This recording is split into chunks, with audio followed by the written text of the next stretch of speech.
STEP. STEP acronym in problem solving. So,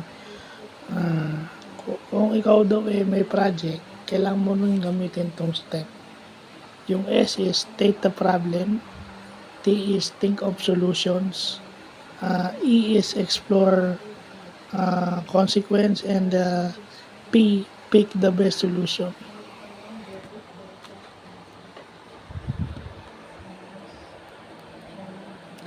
So, yung think of solutions, yung state of problem, wala kang sisisihin.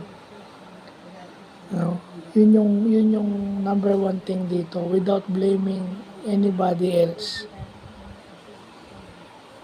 Kasi walang mangyayari kung maninisi ka pa. Yan ang number one factor dyan, naninisi. So yun, butit alam natin yung STEP acronym na yan. Napaka-importante sa project management. So, excuse me, yun lang.